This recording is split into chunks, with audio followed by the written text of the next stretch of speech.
Everyone, ओम नमः शिवाय and welcome back to the channel. I hope कि आप सभी ठीक होंगे और अपना भी ध्यान रख रहे होंगे और आप सभी की तैयारी भी एकदम अच्छे से चल रही होगी। तो आज बात करने वाले हैं डीएलएड को लेकर। तो सबसे ज्यादा जो मुझे कमेंट आ रहे हैं, जिसके बारे में सबसे ज्यादा क्वेश्चन आ रहे हैं, वो डीएलएड फर्स्ट सेमेस्टर के बारे में कि दीदी डीएलएड फर्स्ट सेमेस्टर के एग्जाम कब होंगे और क्या क्या चीजें रह सकती हैं। तो देखो, अगर मैं एग्जाम की बात करूँ तो मुझे लगता है कि कहीं ना कहीं थोड़ा बहुत ये जो सेशन है, ये जो डीएलएड फर्स्ट सेमेस्टर की और थर्ड सेमेस्टर के जो एग्जाम है, मुझे लग रहा है कि थोड़ा लेट हो सकते हैं। क्योंकि मेरे सेकंड सेमेस्टर के अभी एग्जाम हुए अप्रैल में, और अप्रैल के बाद से ना तो हमें प्रैक्टिकल की कोई जानकारी दी गई है कि प्रैक्टिकल कब होंगे, और रिजल्ट का भी अभी कुछ नहीं पता कि कब आ रहा है रिजल्ट। क्योंकि जहां तक मुझे लगता है, आई थिंक रिजल्ट होने के बाद ही हम नेक्स्ट जो सेमेस्टर होगा उसके पेपर दे पाएंगे। तो कब रिजल्ट आएगा, कब एग्जाम फॉर्म फिल होंगे, कब हमारा जो नेक्स्ट सेमेस्टर के जो एग्जाम है वो होना शुरू होंगे, तो पहला सेमेस्टर और थर्ड सेमेस्टर के जो एग्जाम है कहीं ना कहीं शायद लेट हो सकते हैं। देखो, पूरी पॉसिबिलिटीज या पूरा एकदम एग्जैक्ट तो मुझे नहीं पता, लेकिन मैं अपने बेस पर बता रही हूँ जितना मुझे लग रहा है। बाकी अपनी तैयारी तो आप करते ही रहना। और मैं अगर बात करूँ तो मैं कहाँ से पढ़ती हूँ, देखो अभी मैंने आज ही अपनी थर्ड सेमेस्टर की बुक्स मंगाई है। एक्चुअली मैं बुक्स से नहीं पढ़ती, तो मैंने नोट्स मंगाए हैं। मैं हमेशा राजन सीरीज से ही पढ़ती हूँ, तो मैंने अभी भी वही मंगाई है। मुझे पता है मैं अभी नहीं पढ़ने वाली हूँ थर्ड सेमेस्टर का, क्योंकि मेरा यही रहता है कि बस एग्जाम से 10 से 15 दिन पहले पढ़ लूँ, और इतना टाइम भी नहीं होता। मैं अपनी अदर एग्जाम की तैयारी कर रही हूँ, तो इतना टाइम नहीं रहता कि मैं बीटीसी का बहुत ज्यादा पढ़ती हूँ। बस टाइम आने पर, जब हमारा एग्जाम फॉर्म फिल हो जाता है, उसके बाद हमें 10 से 15 दिन तो मिलते ही हैं, तो उतने टाइम में तैयारी हो जाती है। तो मैं दिखा देती हूँ, ये मेरे आ चुके हैं, आज ही आए हैं। तो मुझे लगा आप सभी को भी बता देती हूँ। बाकी आप सभी के जो डीएलएड से रिलेटेड क्वेश्चन आ रहे थे, ताकि मुझे लगा कि उन सभी के भी आंसर कर दूंगी। सबसे पहले तो मैं आप सभी को बता दूं, जितने भी लोग डीएलएड के फर्स्ट सेमेस्टर में हैं या जिनका सेकंड सेमेस्टर हो चुका है, तो आप टेलीग्राम चैनल को मेरे ज्वाइन कर लेना, क्योंकि उस पर मैंने जो डीएलएड फर्स्ट सेमेस्टर के पेपर्स हैं और डीएलएड फर्स्ट सेमेस्टर के कुछ नोट्स भी अपलोड कर रखे हैं। तो अगर आप पढ़ रहे हो शॉर्ट नोट्स, तो वहां से पढ़ सकते हो। और सेकंड सेमेस्टर के मैंने पेपर तो नहीं अपलोड किए, लेकिन मैंने सेकंड सेमेस्टर के वहां पर नोट्स अपलोड कर रखे हैं, तो वहां से आप पढ़ सकते हो। बाकी अगर आप मुझसे एक सेमेस्टर पीछे हो, तो आपको कुछ ना कुछ बेनिफिट जरूर होगा, क्योंकि मेरा जब सेमेस्टर होता जाएगा, मैं अपने नोट्स और अपना मेरे जो जितने भी पेपर हुआ करेंगे वो आपके टेलीग्राम चैनल पर डाल दिया करूंगी। वहां से आप अपनी पढ़ाई कर सकते हो। तो जितने भी लोग बीटीसी कर रहे हो, मुझसे जुड़ सकते हो। बीएड कर रहे हो तो भी जुड़ सकते हो टेलीग्राम पर, या क्योंकि मैंने बीएड भी किया हुआ है। तो मुझे ये चीजें दिखानी थी। देखो, जिन लोगों ने अभी थर्ड सेमेस्टर के बुक्स या फिर जो नोट्स होते हैं नहीं लिए, तो मैं आप सभी को दिखा देती हूँ। देखो, ये है मेरे आज ही मंगाया, और 8 बुक्स हैं इस बार। फर्स्ट सेमेस्टर में हमारे 8 नोट्स थे, सेकंड सेमेस्टर में हमारे 7 नोट्स थे, लेकिन थर्ड सेमेस्टर में हमारे 8 नोट्स हैं। तो मैं निकाल लेती हूँ इसको। और छोटे से ही हैं, बहुत ज्यादा नहीं है, क्योंकि जो सेकंड सेमेस्टर की जो पहली और दूसरी बुक थी ना, काफी बड़ी बड़ी थी, लेकिन इस बार इतनी ज्यादा बड़ी नहीं है। ये पहली बुक है, तो क्या ही बताऊं मैं आप सभी को। पहली बुक की तरह कहाँ गई, वही है, ज्यादा कुछ अलग अलग नहीं है। पहली है शैक्षिक मूल्यांकन क्रियात्मक शोध एवं नवाचार, और दूसरी है समावेशी शिक्षा, तीसरी है विज्ञान की, फोर्थ है मैथ्स की, और 5वीं सामाजिक विज्ञान। हमेशा 5वीं बुक पर ही रहता है। सबसे बेकार सब्जेक्ट मुझे सामाजिक विज्ञान लगता है, सबसे कम नंबर आते हैं मेरे इसमें। और हिंदी है 6ठी, उसके बाद 7वीं है संस्कृत। संस्कृत फिर से आ गई है। संस्कृत मुझे डिफिकल्ट लगती है बहुत, क्योंकि लास्ट टाइम बिल्कुल मेरे पास होने से बची, मतलब फेल होने से बची थी मैं संस्कृत के अंदर। और फिर 8वां कंप्यूटर है। कंप्यूटर भी थोड़ा बेकार से लगता है। तो ये तो मैंने आप सभी को दिखा दे, थर्ड सेमेस्टर के नोट्स हैं। तो अभी बात करते हैं जो आप सभी के क्वेश्चन आए थे। मैं आप सभी के भी क्वेश्चन का आंसर कर देती हूँ, जो मुझे रिसेंट कुछ वीडियोस में पूछे गए थे। मैंने अलग से लिख लिए थे, ताकि आराम से आप सभी के क्वेश्चन का आंसर कर पाऊँ। तो पहला क्वेश्चन तो सबसे यही आ रहा है कि यदि डीएलएड फर्स्ट सेमेस्टर के एग्जाम कब होंगे। तो देखो, जहां तक मुझे लगता है अगस्त या फिर अगस्त के बाद पॉसिबिलिटीज है डीएलएड फर्स्ट सेमेस्टर के और डीएलएड थर्ड सेमेस्टर के एग्जाम होने के। क्योंकि पहले फर्स्ट सेमेस्टर के होंगे हमारे, तब होंगे थर्ड सेमेस्टर वालों के, तब होंगे 3 दिन आप सभी के एग्जाम चलेंगे, फिर बाद के 3 दिन थर्ड सेमेस्टर वालों के चलेंगे। तो अभी तो मुझे नहीं लग रहा कि बहुत ज्यादा जल्दी होंगे, अगस्त या फिर उसके बाद हो सकते हैं। बाकी आप अपनी तैयारी करते रहना। फर्स्ट सेमेस्टर वालों को अच्छे से पढ़ने की जरूरत होती है, क्योंकि एकदम आपने नया एडमिशन लिया होता है, और आप सभी को भी पता है, देखो बैक लगती है। ये कोई झूठ बात नहीं है। जैसे लोग बताते हैं कि डीएलएड में बैक लगती है काफी बच्चों की, तो ये बिल्कुल सच बात है। डीएलएड में बहुत बच्चों की बैक लगती है। अभी बताऊंगी, मैं आपको रीजन भी बताऊंगी।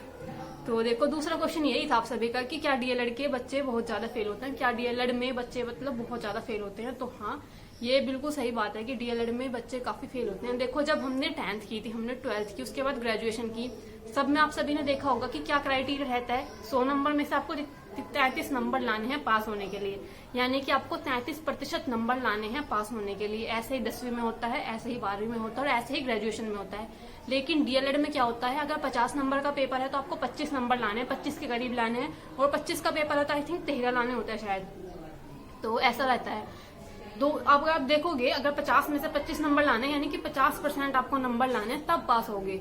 लेकिन आपने 10th में क्या देखा और 12th में क्या देखा, आपको 100 नंबर में से सिर्फ 33 लाने, यानी कि 33% पर आप पास हो जाओगे।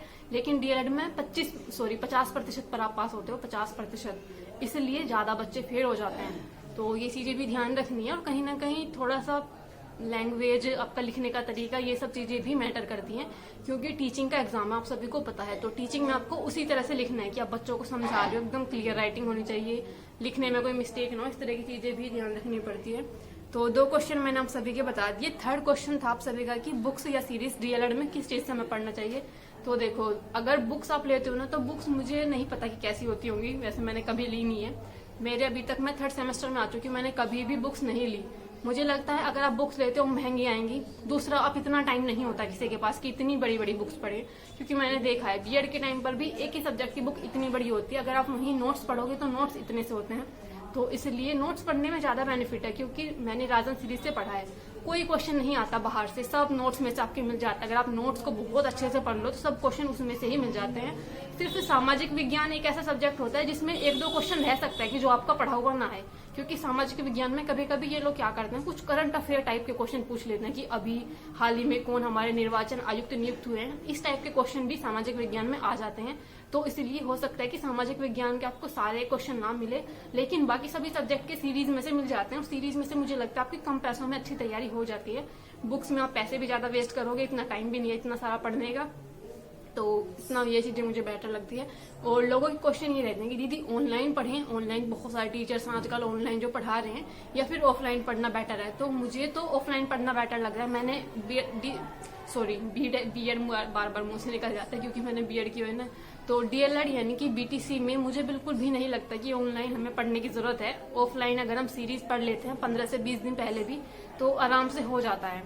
और बाकी फिर भी अगर आपको पढ़ना है, कुछ चीजें नहीं समझ आ रही होंगी, जैसे मैथ, किसी का, कुछ लोगों के पास मैथ्स नहीं होगा, उन्होंने 10th में ही छोड़ दिया होगा, तो आप लोग पढ़ सकते हो। ऑनलाइन पढ़ने में कुछ दिक्कत नहीं है, काफी सारे चैनल से आप वहां से पढ़ सकते हो। सैलेस क्लासेस है, इट्स ओके शायद ये ओके क्लासेस है, तो ऐसे काफी सारे चैनल्स है जहां से आप पढ़ सकते हो और अपनी अच्छी तैयारी कर सकते हो बीटीसी की। तो जितने भी लोग 1st सेमेस्टर में, आप लोग प्लीज ध्यान से सुनना मेरी बात, कि आपको बहुत अच्छे से पढ़ना है पहले सेमेस्टर के लिए। सबसे ज्यादा जो टेंशन रहती है ना फेल होने की, बैक लगने की, वो पहले सेमेस्टर में ही ज्यादा रहती है, क्योंकि आपको एक्सपीरियंस नहीं होता कैसा पेपर आएगा, किस टाइप की कॉपी आएगी, कितना टाइम मिलेगा, क्या क्या चीजें रहेंगी। तो आप थोड़ा ध्यान से चीजें करना। बाकी जब आप 2nd सेमेस्टर में आ जाओगे, आपको थोड़ा सा एक्सपीरियंस हो जाएगा कि किस टाइप का पेपर आता है, कहाँ पर सेंटर रहता है, टीचर्स बाहर जाना अलाउ करते हैं नहीं करते, या आपको कैसे पूरा दिन मैनेज होता है वहां पर, क्योंकि सुबह से शाम तक आपका पूरा दिन लग जाएगा, बीच में कोई गैप नहीं होता। मतलब बीच में गैप होता है, लेकिन कुछ कॉलेज तो आपको बाहर जाना अलाउ करते हैं, मतलब अपने कॉलेज से बाहर जाना, लेकिन कुछ अलाउ नहीं करते। तो ये सब चीजें आपको पहले सेमेस्टर में पता चल जाएंगी, तो जब आप नेक्स्ट सेमेस्टर में आओगे तो आपके लिए थोड़ी सी चीजें फैमिलियर हो जाएंगी। तो ये मैंने बता दिया। बाकी एक क्वेश्चन था, 4th क्वेश्चन था कि क्या डीएलएड वाले सीटेट दे सकते हैं। तो बिल्कुल, अगर आप बीटीसी या डीएलएड के 1st सेमेस्टर में हो तो आप जो है सीटेट का एग्जाम दे सकते हो, चाहे आप 1st सेमेस्टर में हो, 2nd में हो, 3rd में हो, 4th में हो, कभी भी दे सकते हो, वैलिड रहेगा। अगर आपने एडमिशन लेने के बाद आपके पहले सेमेस्टर के पेपर नहीं हुए ना, तो भी आप सीटेट दे सकते हो, तो भी वैलिड रहेगा। क्योंकि आज के टाइम पर सीटेट का ये रूल है कि आपको सिर्फ बीएड में या फिर बीटीसी में अगर आपने एनरोल करा लिया, आपका एडमिशन हो गया और फिक्स हो गया कि आपका एडमिशन हो चुका है किसी कॉलेज या किसी स्कूल के अंदर, तो आप जो सीटेट का एग्जाम है दे सकते हो और वो वैलिड रहेगा। तो 4th question I think clear हो गया होगा, अब तो इसमें कुछ डाउट नहीं रहा होगा।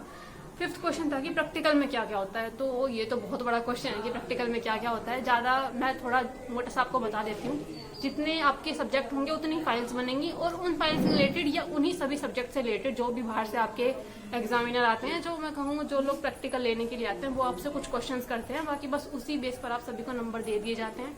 तो बस यही रहे थे आप सभी के 5 क्वेश्चन। आई होप कि मैंने सभी क्वेश्चन के आंसर कर दिए होंगे। तो जो भी 1st सेमेस्टर में वो लोग अपने अच्छे से पढ़ाई करना, और हमारे भी एग्जाम, यानी कि मैं हूँ 3rd सेमेस्टर में, हमारे भी एग्जाम आप सभी के साथ ही होंगे, तो मुझे भी पढ़ने की जरूरत है। अभी तो पढ़ना शुरू नहीं किया और ना ही मैं भी करूंगी, मैं बिल्कुल एग्जाम के टाइम पर ही पढ़ूंगी, क्योंकि मैं अपनी अदर तैयारी कर रही होती हूँ, उसमें इतना ज्यादा टाइम नहीं मिलता। तो बाकी आपका फिर भी कोई क्वेश्चन रह गया हो तो प्लीज कमेंट कर देना। बाकी मिलते हैं नेक्स्ट वीडियो में, तब तक के लिए bye bye, take care and Radhe Radhe.